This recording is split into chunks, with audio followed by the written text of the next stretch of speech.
Now look, I know what you're going to say. This looks completely different. And you're right. There's no character. We're kind of really zoomed out on the map.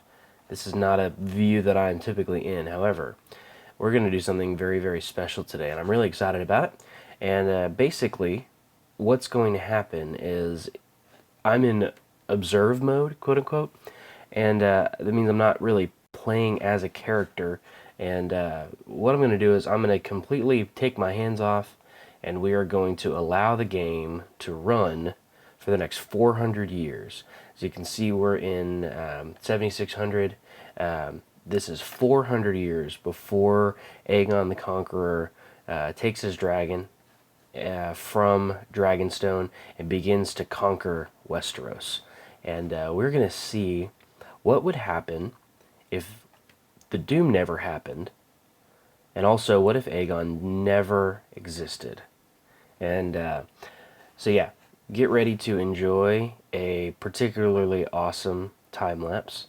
And more than anything, I hope that you all enjoy this this little bit of different content. And we'll jump back in after the time lapse.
Well, I hope you all enjoy messed up maps because this is ridiculous. And I think that there are going to be some provinces that are still in war, and so their borders are broken up a little bit more than maybe they should have. But this is, let's just take in the whole map as much as we can. I'm gonna scroll side to side just so you can get an idea of what it is that we're dealing with. And I'll probably toggle this mini map off because it's not really super important right now. What we're gonna do is we're gonna go through and we're gonna just take a look at what has happened. Basically, the concept behind this was what if Aegon the Conqueror never existed? What if the Doom never happened?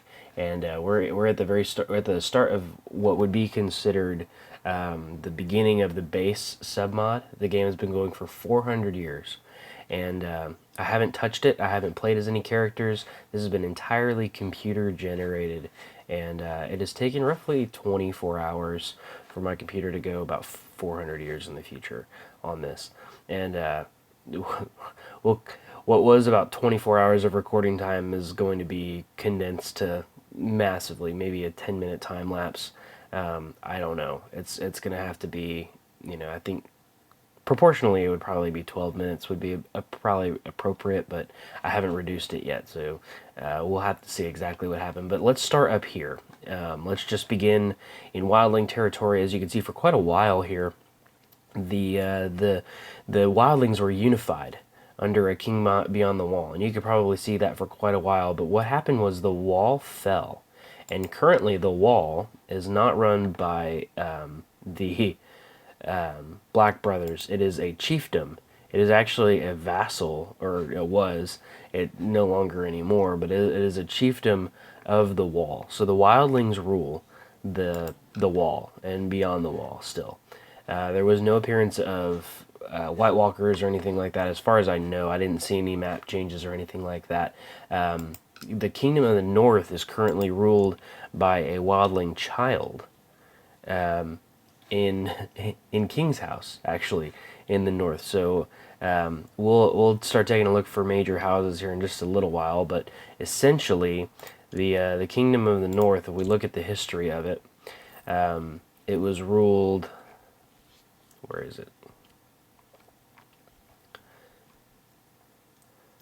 We start in about right here.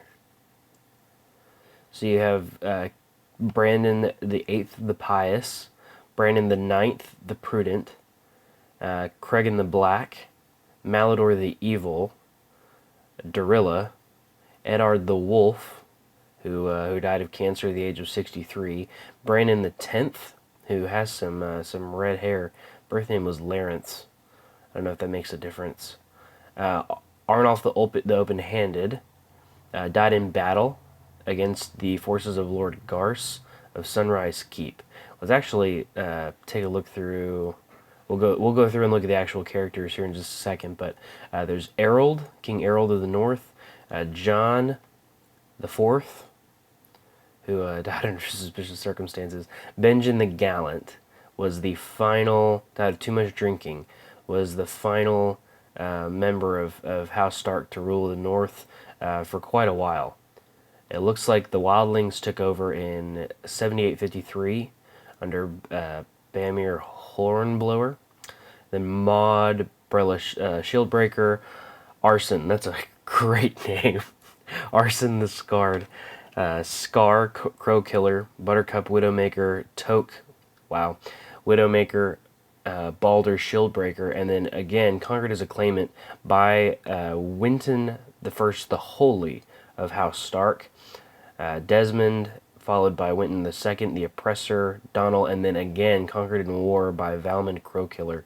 So it looks like the Wildlings ruled for close to almost 100 years.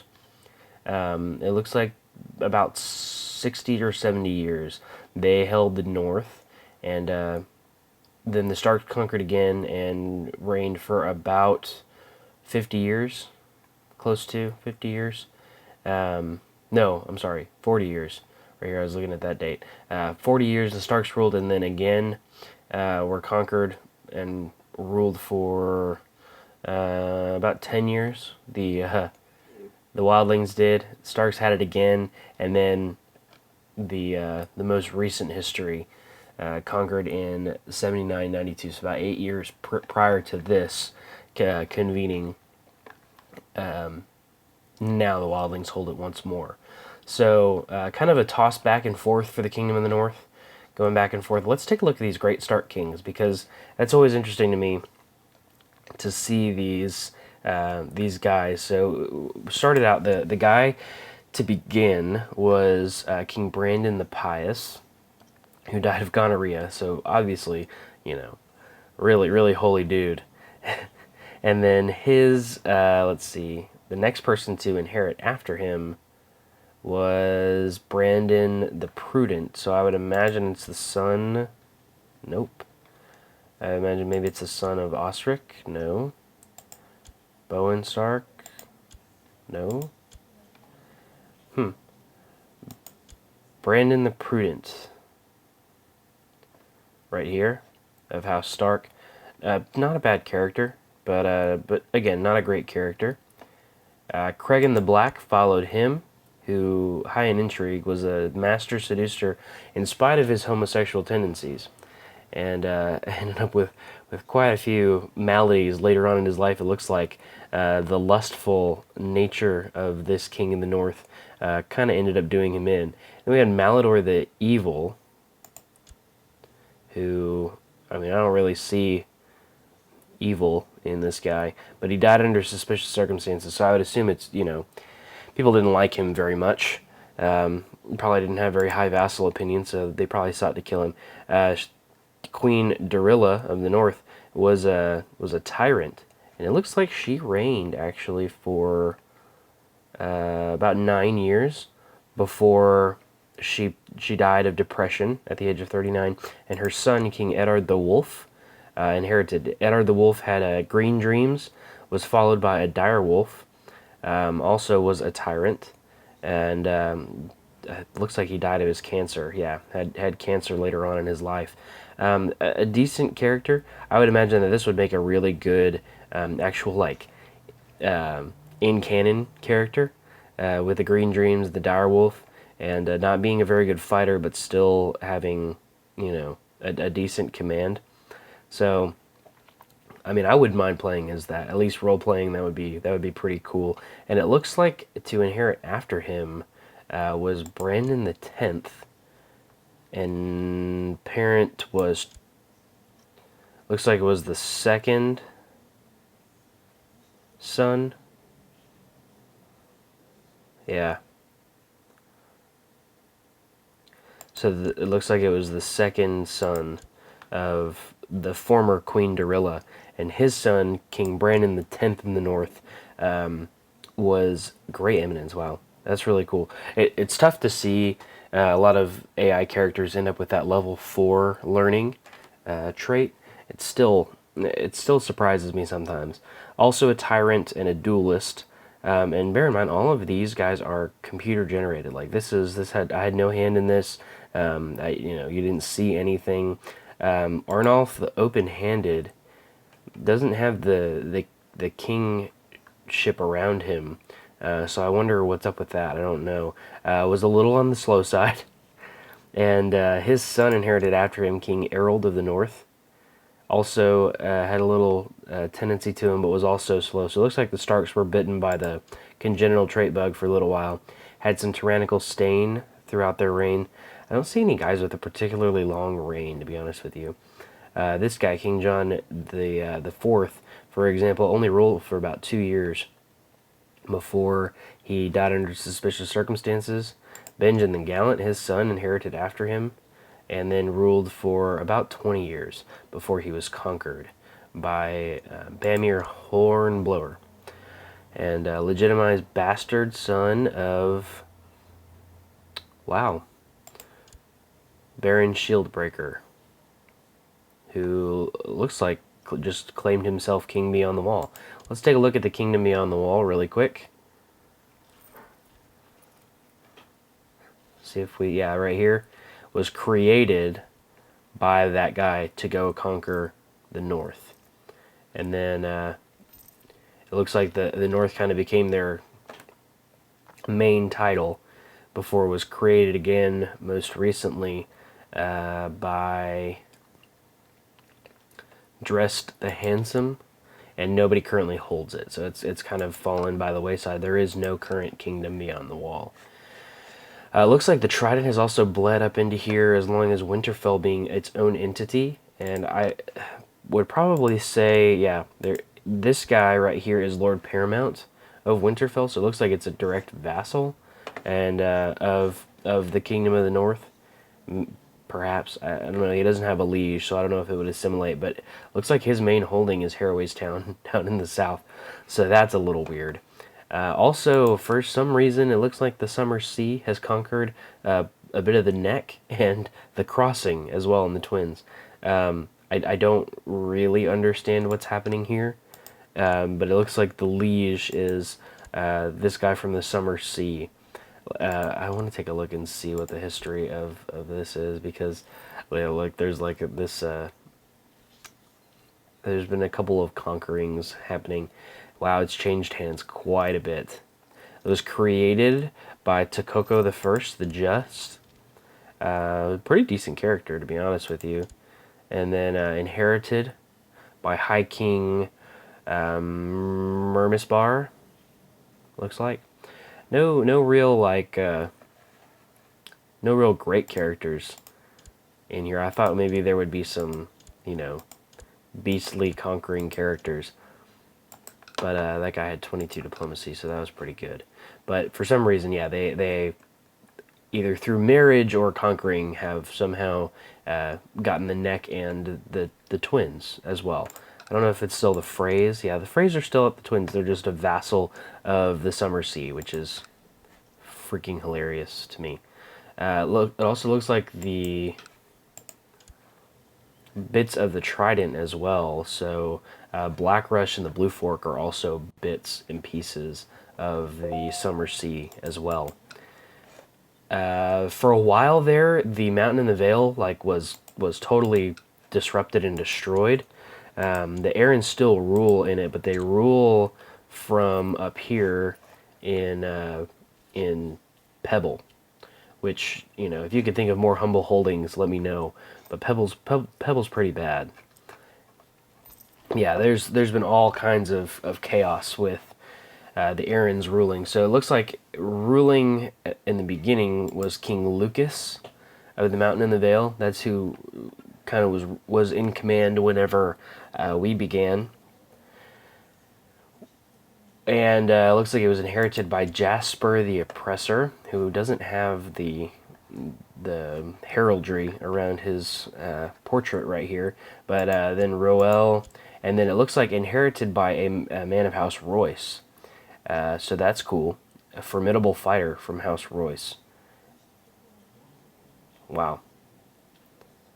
And then held by House Royce for roughly 100 years, 90 years, before it was conquered by House Arryn once more through a claim by this excommunicated duelist guy. That's pretty cool. He was mangled. Ugh. That word just sounds bad. Died a mangled mess at the age of 57. Of course he did. And then it was inherited by Conrad, who died, killed in personal combat in the midst of battle by Roose of the Rills. Pretty interesting. So Conrad inherited and held on for about 3 years before he was inherited by Kyle the Downcast, who died under suspicious circumstances right here. Was inherited by a man of House Belmore before it was inherited once again, just like a couple of days later. He died of severe stress. He was so stressed out from inheriting the kingdom, he just kicked the bucket like 6 days later.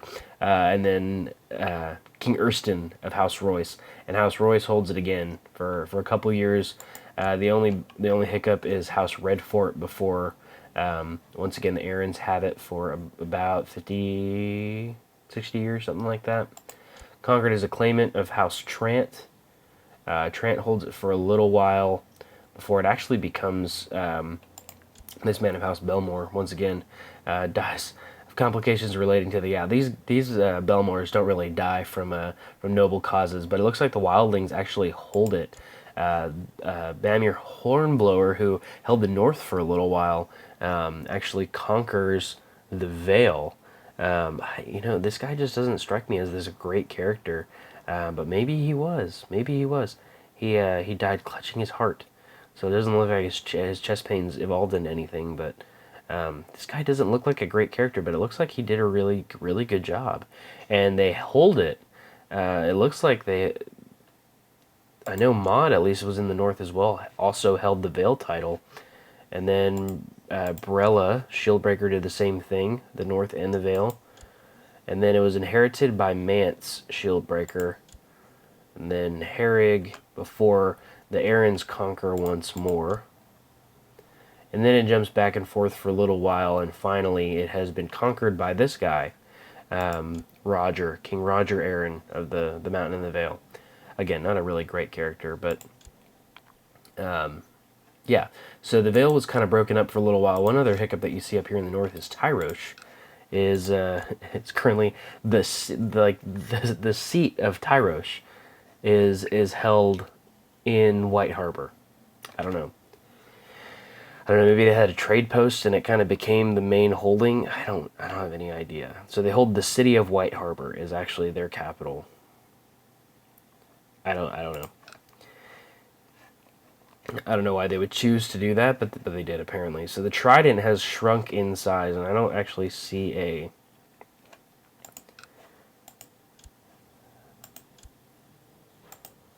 Let's see where the seat of the trident is. The Lordship of Yaros. So this guy is an Essos and Valyrian, actually a Valyrian dragon rider, who rides Odokagon the Shadow. That is a great looking dragon. Age of 230. Marshal of 92. That's fantastic. His 92 only because he's wounded. Man, that's cool. That's cool. It's going to be cool to go through the dragons here in just a little while. But yeah, it looks like this is... Let's actually go to his location. Come on now. Oh, I can't. So he's leading troops in Deddington.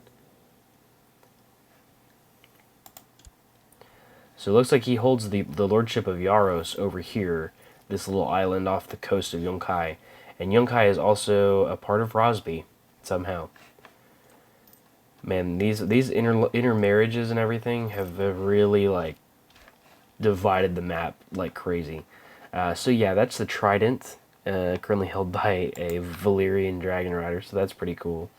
The Rock looks like it has done very well in recent history, and so really quick, let's go through the history of House Lannister and the Rock. I believe they've held it the whole time. Oh, nope, it changed hands quite a little bit there. So originally it was held by right here, Lauren, who I don't think it was held by Lancel II. Maybe it was, but in either case, Lauren is the next ruler in line after him. Died from complications relating to the gout. That's never good. Tywell, these guys live to be old men, so that's always good. That's always a sign that your kingdom has done fairly well. Tyrion II inherited after him. Reginald, who died of poor health at the age of 41. Kenneth the Tyrant, who had really good intrigue.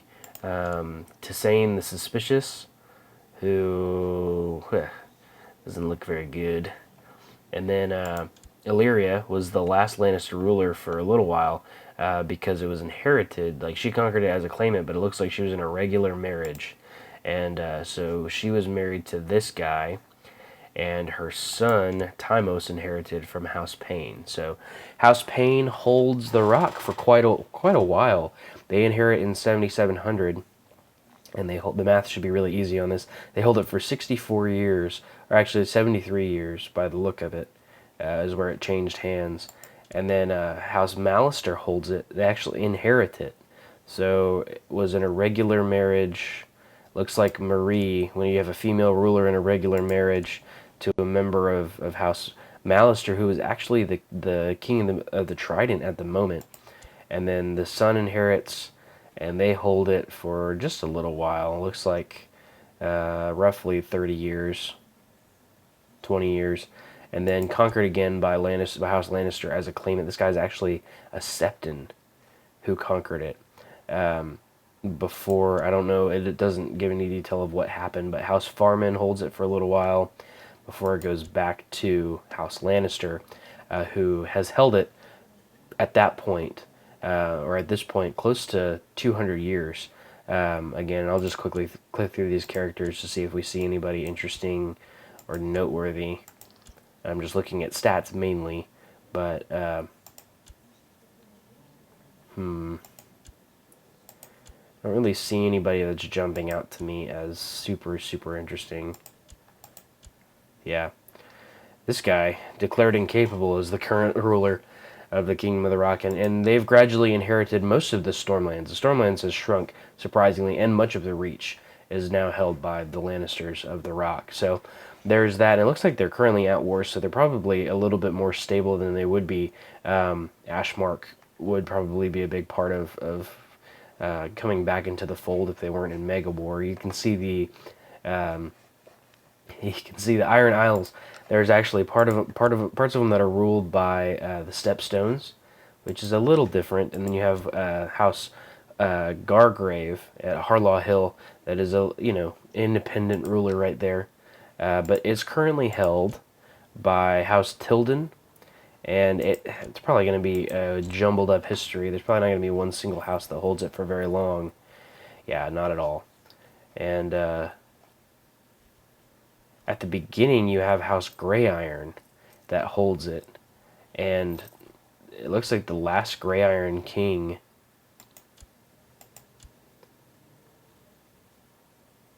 Yeah, it looks like the last Grey Iron king was right here, before House Hoare holds it for quite a while, and House Goodbrother comes into the mix. House Breston, Gargrave, Botley, Volmark, Hoare holds it again. Botley, Colmar, Goodbrother. House Greyjoy actually holds it for a little while there. Ironfoot, House Crag, House Reaver. And so there's just tons. Conquered his claimant, all kinds of jumbled history in the Iron Isles. We can always go back and look at this stuff. I was just trying to find interesting things to show you. If you have suggestions and want to see anything in particular, leave it down in the comment section. Let me know. I would love to explore more of this with you guys. The Stormlands is currently, the seat of the Stormlands is currently in Tarth, which is held by House Fossway. And it looks like they've held it pretty well for quite a while. There's a little bit of time where House Bywater conquered it as a claimant, and then it went right back to House Fossaway. It was held by House Martell for a little while, too. And House Tarth, which is probably how they moved the seat to right there in Tarth. Currently, Storm's End is held by a vassal of the Rock, so that's cool. House Massey. So it looks like the Durandons actually didn't hold the Stormlands for very long. So we're just trying to see.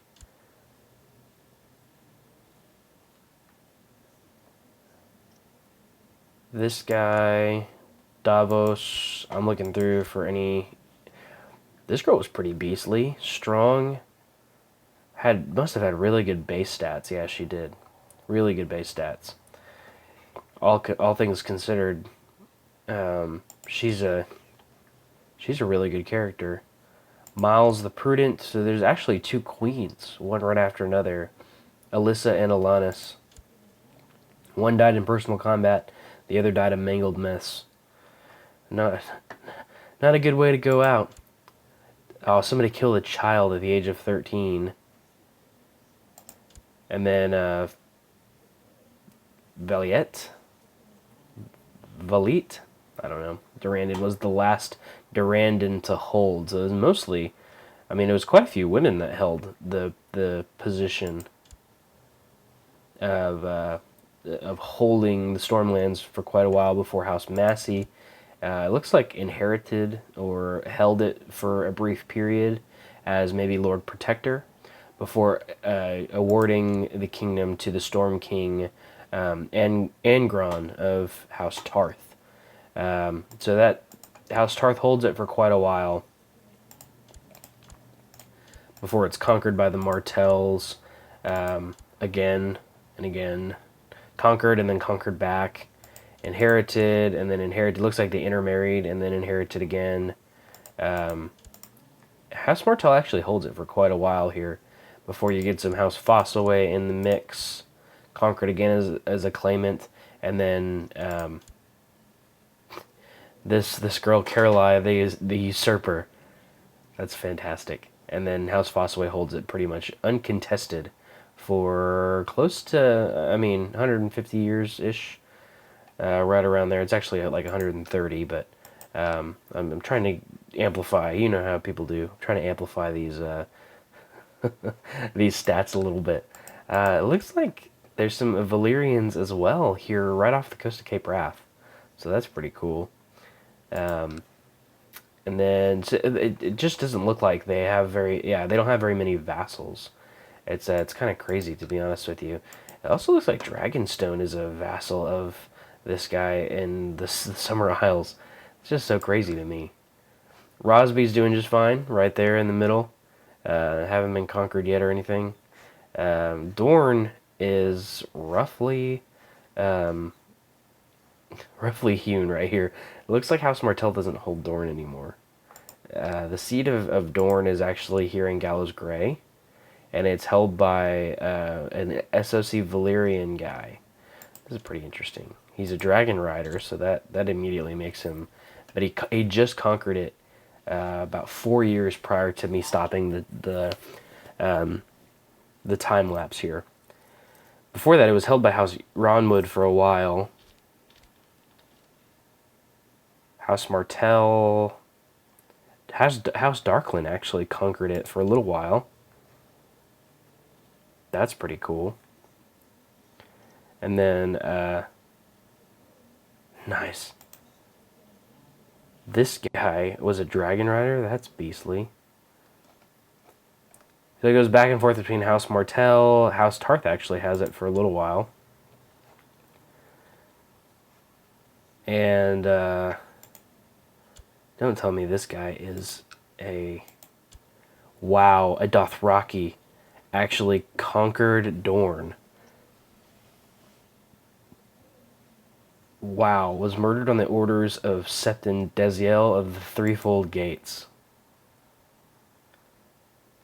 It was inherited by this guy, who actually held it for not very long. Less than a year. Or, I'm sorry, less than 3 years. And these aren't great Dothraki characters, so... Call the second the effeminate. That sounds like something that, you want the Dothraki to know you for. How did that guy even have his own Khalasar? I don't understand. So yeah, also looks like the claims stayed in the Dothraki realm for quite a little while because we have another appearance of a holder before she died comatose in bed, and then Prince Pate of House Martell takes over. Briefly, House Darklin gets into the mix before there's a little layover of House Sagramore, and then House Ronwood holds it for quite a while before this dragon conquest just took over it not that long ago. So this guy's dragon is relatively young. Looks like he may have just gotten the chance to have dragon conquest and using sieges and all that kind of stuff. So that's pretty cool. The Reach itself is still held by House Gardner, it looks like. Oh no, House Bulwer. The Kingdom of the Reach. House Chester held for a little while. They kind of bounce back and forth here. House Peak, House Hightower, House Meadows, House Willem, House Grimm. not super familiar with a lot of these houses. Oh, it has been really, really like a rough go. House Gardner really didn't hold it for that long. They did not fare well either. Natural death, natural death. Looks like all these guys inherited, like... Wow.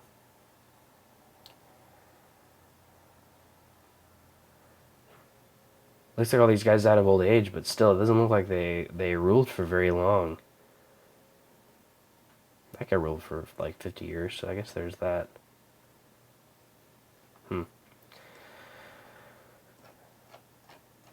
So that's relatively interesting. The Reach doesn't really interest me that much. If you'd like for me to go through some of the kingdoms or some of the kings associated with that, I'd be more than happy to. Just leave a comment down below. It also looks like there's some territory that are vassals of the Reach that kind of reach up into here. Part of the Maidstone up in Ashmark, and then this little bit of Redfort up in the Mountain in the Vale also look like vassals of the Reach.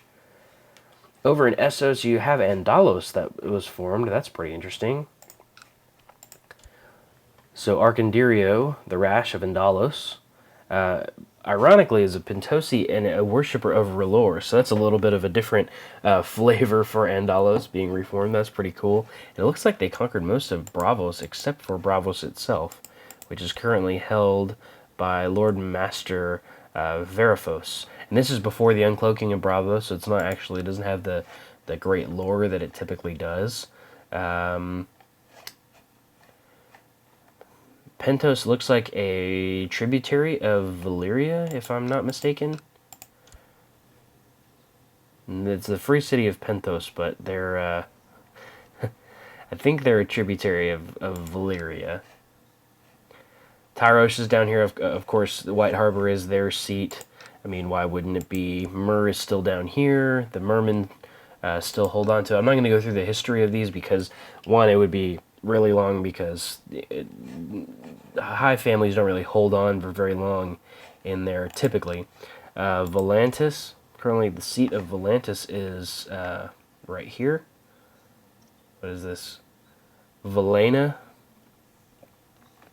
Still held by a R'hllor follower, so that's always good. Valyria. It looks like the seat of Valyria is right here. Arcanbellus, the usurper of Valyria. So the heart of Valyria is actually up here, like along the Rhoynar. That's the Rhoynar, right? Well, Dagger Lake is right there. Yeah. So what happened here? And this guy's in prison too. He held so many titles. Whoa.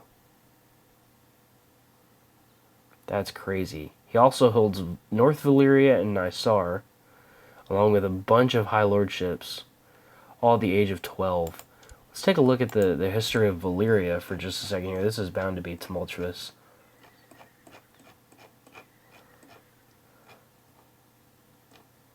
Wow. And of course, it's all elected, so... And it only goes back to right here. Died after a disagreement with Emil. Under suspicious circumstances... Look, these guys are just getting murdered left and right, except for this dude who had gonorrhea. Suspicious circumstances. Natural death. Whoa, that's cool. It's about time somebody actually had a natural death. So all of these elected officials... Not a lot of them had dragons. That's what's crazy to me. You know, you'd think the Dragon Lords would elect somebody with dragons. I guess people don't, really.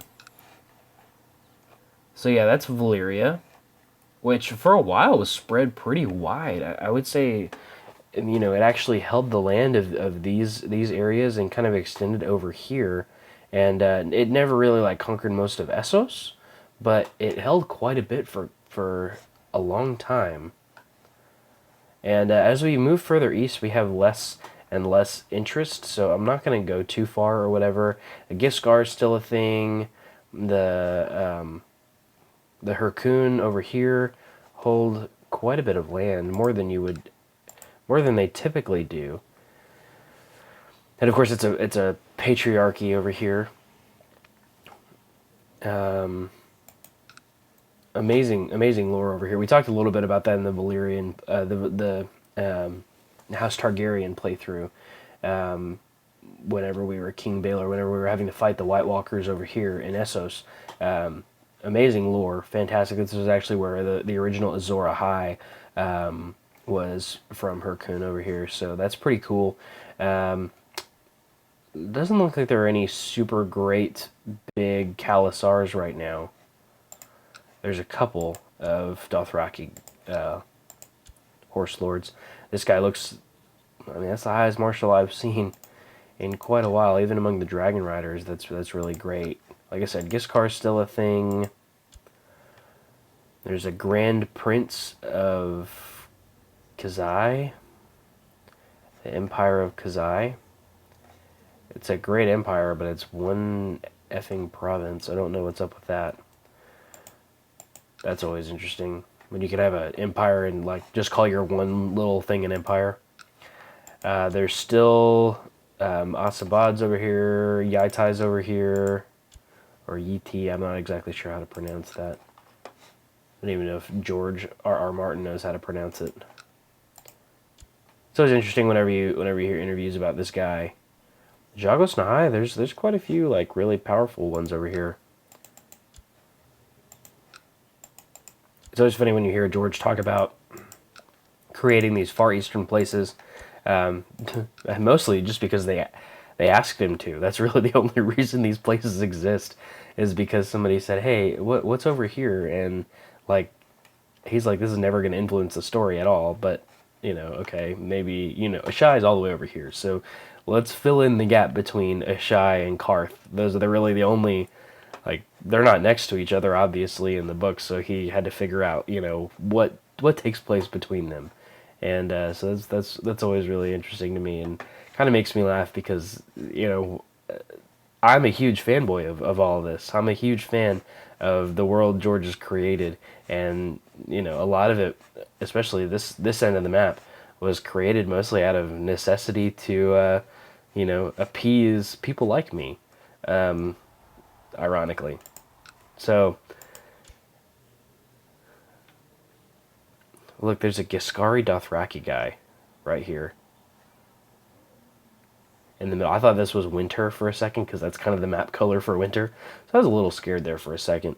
But yeah, this is always super interesting to me. If you'd like me to go through and do more episodes, this is in the new release of the Valyrian Freehold Submod, so it's actually stable to load in saves. I actually was able to load this in no problem.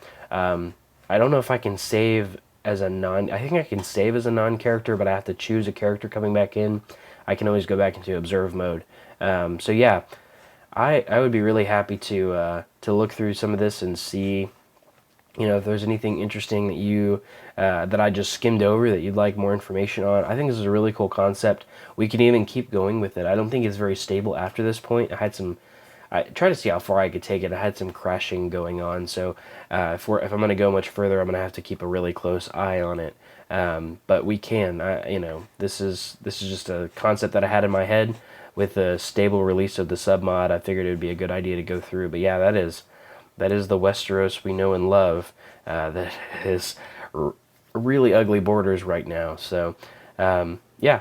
Anyways, I hope you all have enjoyed this. If you have, please be sure to hit that like button. If you're not subscribed, you should do so. Join the Bear Pack. It's an awesome community. I think that's the best thing about this channel. It has nothing to do with me. It's all about the community that surrounds this really awesome thing we have going on. Discord server is linked down in the description. Make sure you join in on that. Join the conversation on there. Really fun chat. Lots of good conversations every Friday. We do a Q&A. I'm trying to think of all the stuff that we have going on. I'm really excited about it. But yeah, if you all have enjoyed, I will be happy to revisit some of this for you guys. And yeah, let me know down in the comment section. I'll see y'all next time.